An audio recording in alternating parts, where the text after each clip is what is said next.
ఒకసారి ఆగండి అంకబాబు. మన గురువులు అంటే గ్రామానికే గురువులు పరాశరం రామకృష్ణమాచార్యులు గారు వారు వీరిని గురువుల్ని మెచ్చి వారికి ఇస్తున్నారు. నా చిన్నప్పుడు ఇక్కడ కాపులు ఒక సమాజాన్ని తయారు చేస్తుంటే గమలు ఒక సమాజాన్ని తయారు చేస్తాం. రెండు సమాజాలు ఒకసారి ఒకే చోట ఆ పక్కన ఈ పక్కన పోటీలు పెడుతూ ఉండేవాళ్ళు. కోసూరు భైరవమూర్తిని నేను అన్నయ్య అని పిలుస్తూ ఉండేవాడిని, తమ్ముడు అని పిలుస్తూ ఉండేవాడు.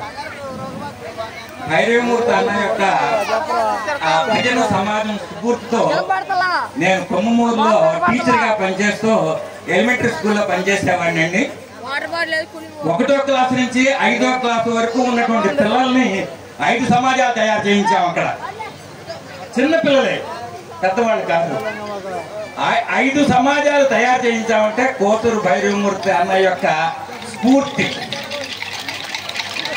దాదాపు 8 కప్పులు కొట్టుకొచ్చారండి వాళ్ళు. మళ్ళీ ఇవాళ నేను ఈ అయినంపుడు వస్తే ఆ భైరవ అన్నయ్య నాకు జ్ఞాపకం వస్తున్నాడు. ఆ 2 సమాజాలు కలిసి ఇప్పుడు ఒకటే సమాజంగా కనపడుతోంది. ఇదివరకు అటు పక్కన కాపుల సమాజం, ఇటు పక్కన గమన సమాజం. కానీ ఇప్పుడు వేణుగోపాల స్వామి గుడి దగ్గర 2 సమాజాలు ఏకమైపోయినాయి. ఇది కాబట్టి ఇక్కడ కులమతాలతో పోయి ఒకే సమాజంగా మన వేణుగోపాల స్వామి కలిపారు. మళ్ళీ ఆ కోసూరు భైరవమూర్తి అన్న యొక్క సమాజాన్ని నిలబెట్టినందుకు గురువులు ఎదురు కూడా 500 ఆశీర్పూర్వకంగా ఇస్తున్నాను.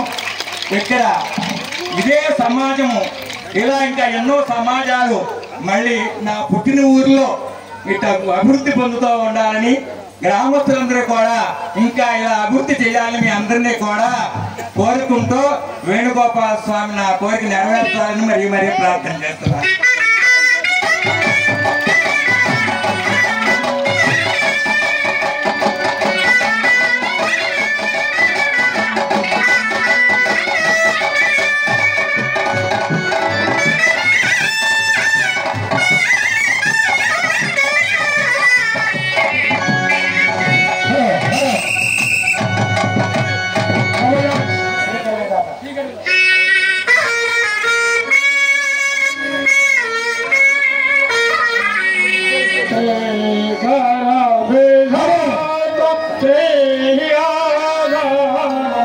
శ్రీ